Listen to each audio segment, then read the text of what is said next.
Hello friends, आपका अपना YouTube channel the polytechnic class में स्वागत है। तो आज बहुत दिनों के बाद मैं अभिषेक कुमार फिर से आपके YouTube channel the polytechnic classes पे आपका स्वागत करता हूं।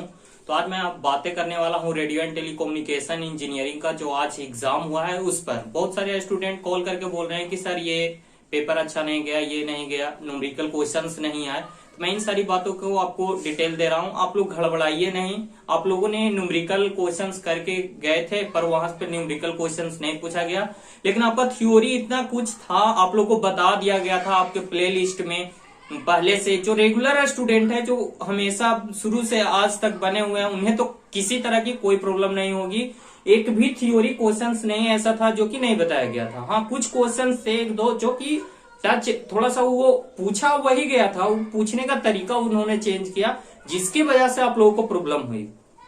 तो मैं आप लोगों को बता दूं, उसकी आप लोग बेफिक्र टेंशन मुक्त रहिए। उससे ऑब्जेक्टिव भी लगभग 15 से 17 ऑब्जेक्टिव जो थे एकदम सीधे पूछ लिए गए थे, जो कि मैंने बताया था अपने क्लास लेक्चर में। जो भी प्लेलिस्ट जिन्होंने सही से देखा होगा, सीरियल वाइज पढ़ रहे होंगे, उनको ऑब्जेक्टिव में किसी तरह की परेशानी नहीं हुई होगी।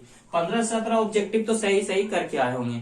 अब जो स्टूडेंट ओनली डिपेंड रहते हैं, सर वीवीआई क्वेश्चंस दे दो, ये करा दो, वो करा दो, तो वो उनके लिए थोड़ा सा मुश्किलें आई हैं। लेकिन उनमें उन्होंने भी अगर वीवीआई क्वेश्चन जो मिले थे, जो मैंने कल परसों के डेट में लिंक और जो पीडीएफ आपको सेंड किए थे, उन्होंने अगर देखा होगा तो उससे उनको पासिंग मार्क्स कम से कम भी तो 40 से 45 नंबर का तो थ्योरी था, वो तो आया ही आया था। तो उतना भी अगर जिन्होंने किया होगा वो पास तो हो ही जाएंगे। तो ओवरऑल देखा जाए कंक्लूजन, तो रेडियो एंड टेलीकम्युनिकेशन का जो थ्योरी वाला क्वेश्चन जो भी था वो आपका सिलेबस से कोई बाहर नहीं था, सारा सिलेबस के अंदर ही था। कुछ क्वेश्चंस के पूछने का तरीका उन्होंने चेंज किया, इसके वजह से आपको लग रहा है कि आउट ऑफ सिलेबस है, पर वो सिलेबस से ही था। और वो मैंने बताया था कि देखिए ये इसको इस तरह से चेंज करके पूछता है, और उन्होंने पूछा है। और जिन्होंने इस बातों को ध्यान दिया होगा उनका तो हो गया होगा, लेकिन जिन्होंने ध्यान नहीं दिया होगा उनके मन में अभी भी डाउट बना हुआ होगा कि ये क्वेश्चंस किस यूनिट से आए हैं। तो इन सारी बातों को देखिए, अभी इसका एग्जाम हो गया, इसको भूल जाइए। आपके इसके ऑब्जेक्टिव का लास्ट में, इस वीडियो के लास्ट में आपको मिल जाएगा आंसर, उससे आप लोग मिलान कर लीजिएगा, ठीक है। तो रेडियो एंड टेलीकम्युनिकेशन की समाप्त हो गई। अब देखिए जिन्होंने मेहनत किया, अभी कुछ स्टूडेंट सोच रहे होंगे कि हमने इतना न्यूमेरिकल पढ़ा, ये किया वो किया और क्वेश्चन आया ही नहीं। तो उनके लिए मैं बता दूं, जस्ट आपके मार्च के बाद अप्रैल और अप्रैल के बाद मई में 6 सेमेस्टर का एग्जाम होने वाला है, 6 सेम का एग्जाम होने वाला है।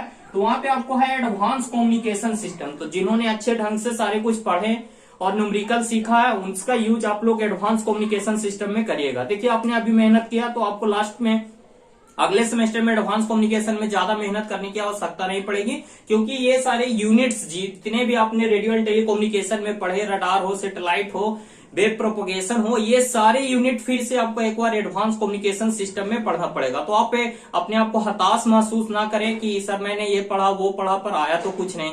तो वो उसको आप बना करके रखे, उसको रिवीजन कर करके रखे हैं, आपने मेहनत किया है, तो उसका फायदा आपको नेक्स्ट सेमेस्टर में, जस्ट आपको 1 मंथ बाद जो मई में एग्जाम होने वाला है 6 सेमेस्टर का, उसमें आपको फायदा मिलेगा। तो अब हम लोग बातें करेंगे। तो जिनका जो भी आया, जैसे भी आया, इसको अब आप भूल जाइए। और आपको मैं यही कहूंगा कि आप अपना फोकस किस पे लगाइए, पावर इलेक्ट्रॉनिक्स पे। तो मैं एक बात बता दूं, हर एक सेमेस्टर में एक पेपर होता है जो कि न्यूमेरिकल पेपर जरूर होता है। तो अभी हम लोगों ने क्या दिया, तो मेजरमेंट दिया, माइक्रो प्रोसेसर दिया, तो वो सारे में तो आपका न्यूमेरिकल क्वेश्चंस नहीं आया। आपको यहाँ रेडियो एंड टेलीकम्युनिकेशन में आता था, जो कि नहीं दिया है। तो मैं एक बात बता दूं, हम लोग तो सोच रहे थे कि न्यूमेरिकल आएगा, लेकिन यहाँ पे नहीं आया। शॉक किया एसबीटी वालों ने, थोड़ा सा शॉक में डाला स्टूडेंट लोग को, और उनको इस एग्जाम का लेवल आज पता चला आया होगा। जो भी स्टूडेंट है आज उनको एग्जाम का लेवल पता चला होगा, उनके लिए एक पेपर होना चाहिए एग्जाम। तो मैं आज के डेट का एग्जाम ये सभी को थोड़ा सा लगा है, तो मैं आपको एक बार फिर से कह दे रहा हूं, आप अगर पिछले ईयर में जाओगे, पावर इलेक्ट्रॉनिक्स की बात कर रहा हूं, अगर आप लोग पिछले 1-2 सेमेस्टर पिछले सेमेस्टर के ईयर के क्वेश्चंस को देखोगे, तो आपको रेडियो एंड जिस तरह से आपको पावर इलेक्ट्रॉनिक्स का क्वेश्चन मिलेगा, उसमें आपको कहीं पे भी न्यूमेरिकल नहीं मिलेगा। तो आप लोग कंफ्यूज ना होना, कभी भी कंफ्यूजन में ये ना रहना कि रेडियो में नहीं पूछा तो पावर में नहीं पूछेगा, पिछला सेमेस्टर में तो पूछता ही नहीं है। तो इन सारी दुविधा को दूर करके मैं कहता हूं, 100% कहता हूं, आए या ना आए, लेकिन फिर भी मैं आप लोग को ये एडवाइस अपने तरफ से जरूर दूंगा कि न्यूमेरिकल क्वेश्चन जो मैंने आपको पीडीएफ करके दिया है, जो भी न्यूमेरिकल क्वेश्चन जो पीडीएफ करके दिया है पावर इलेक्ट्रॉनिक्स का, वो चाहे वो यूजेटी से स्टैंड पे, यूजेटी में एक स्टैंड रेशियो होता है, उससे एक दो न्यूमेरिकल बनते हैं, एससीआर से न्यूमेरिकल्स बनते हैं, ये सारा का मैंने एक पीडीएफ बना रखा है। फिर पावर एम्पलीफायर से एक दो न्यूमेरिकल क्वेश्चंस हैं जो कि बनते हैं, रेगुलेटेड पावर सप्लाई से दो तीन क्वेश्चंस हैं जो कि बनते हैं। ये इन सारों का एक पीडीएफ बना रखा है और मैंने आप लोग को ग्रुप में सेंड किया भी है, जो कि आपको वीके मेहता बुक से आता है। सेम टू सेम वही न्यूमेरिकल क्वेश्चंस पूछे जाते हैं।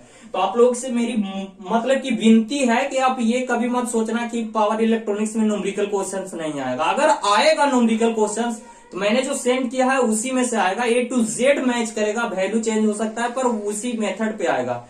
तो आप उतने न्यूमेरिकल क्वेश्चन जरूर कर लेना। अब देखो एक बात और है, जो तो रेगुलर है हमारे पास तो उनको कांटेक्ट है हमसे, जो कांटेक्ट में नहीं है उनके लिए मैं फिर से कहता हूँ 7463063474, इस पे मैसेज करना, ये व्हाट्सएप नंबर है, मैसेज करना, मैं आपको इस न्यूमेरिकल का पीडीएफ आपको प्रोवाइड करा दूंगा। ठीक है, बहुत ही सिंपल क्वेश्चंस है, एकदम यूनिक क्वेश्चंस है, तो उसको जरूर आप कर लेना, क्योंकि एक पेपर न्यूमेरिकल आता है तो आता है। और अब आपका सिर्फ और सिर्फ रेडियो तो हो गया, पावर इलेक्ट्रॉनिक्स और टेलीविजन इंजीनियरिंग बचा है। तो पावर इलेक्ट्रॉनिक्स में हो सकता है, में भी ये बन रहा है कि हो सकता है कि इसमें आपको न्यूमेरिकल क्वेश्चंस आ जाए, तो इसको अभी कभी भी मत भूलिएगा। ठीक है, अब जब थ्योरी की बात करूं तो थ्योरी बहुत ही इजी क्वेश्चंस पावर इलेक्ट्रॉनिक्स बनते हैं, छोटे छोटे क्वेश्चंस बनते हैं।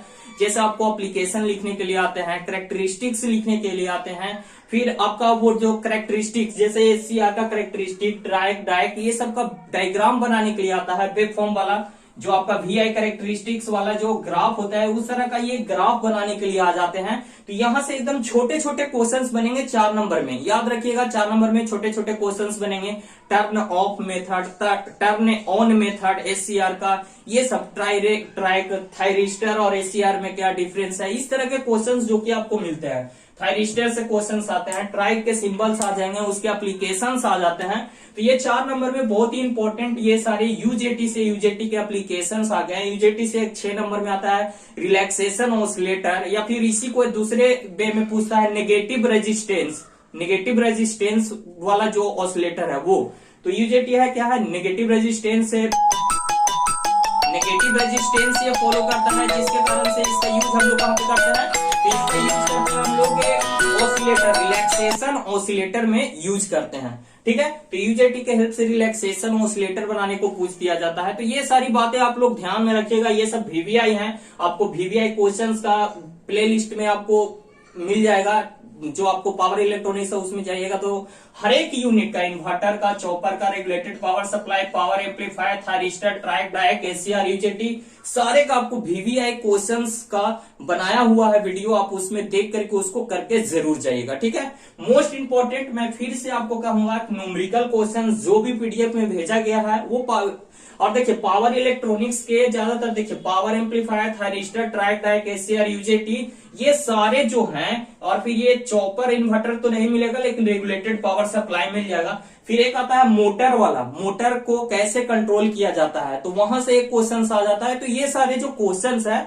आपको ये वाला थायरिस्टर, ये पॉइंट, और ये पावर एम्पलीफायर, और ये रेगुलेटेड पावर सप्लाई, और इन सारे का जो आपका न्यूमेरिकल क्वेश्चंस है वो सारा आपको वीके मेहता में उपलब्ध है। तो आप लोग को मोस्ट एकदम मैं कहूंगा कि आप वीके मेहता बुक से इसको करके जाइएगा। ठीक है, मैं वो पीडीएफ सेंड कर दूंगा। ठीक है, उसके साथ साथ मैं कहूंगा कि इन सारे चैप्टर का जो आपको वीके मेहता से ऑब्जेक्टिव क्वेश्चंस है उसको जरूर करके जाइएगा, उसको कर लीजिएगा तो आपका ऑब्जेक्टिव एक भी नहीं छूटने वाला, क्योंकि जो भी ऑब्जेक्टिव आएंगे इन सारे चैप्टर से आएंगे और बहुत स्लो, मतलब कि इजी आएंगे कि ट्रैक में कितने टर्मिनल होते हैं, ट्रैक के में कितने जंक्शंस होते हैं, ऐसा करके क्वेश्चन पूछा जाता है। एससीआर का यूज क्या है, 3 ऑप्शन रहेगा उसमें से एक आएगा, तो ये ऐसे आता है। फिर जैसे आ जाएगा आपको ट्रैक है जो कि क्या है, यूनिडायरेक्शनल, बाईडायरेक्शनल है, यूनिडायरेक्शनल बाईडायरेक्शनल दोनों है, ऐसे करके ऑप्शन आते हैं।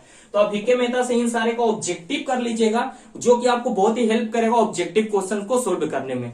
तो इस तरह से आज के लिए इतना ही। आप लोग ये पावर इलेक्ट्रॉनिक्स में इतना जरूर कर लीजिएगा, एक बार मैं फिर से कह रहा हूं, न्यूमेरिकल जरूर कवर कर लीजिएगा। अगर किन्हीं के पास न्यूमेरिकल का पीडीएफ नहीं है तो आप इस नंबर पे मैसेज कर दीजिए, मैं आपको सेंड कर दूंगा, और उसको जरूर कर लीजिएगा। तो बने रहिए द पॉलिटेक्निक क्लासेस के साथ और भी ज्यादा अपडेट के लिए। तो मिलेंगे नेक्स्ट वीडियो में नेक्स्ट अपडेट के साथ। मैं ऐसा आशा करता हूं कि आप लोग का एग्जाम अच्छा जा रहा होगा और आगे आने वाले 2 पेपर भी आपके अच्छे जाएंगे।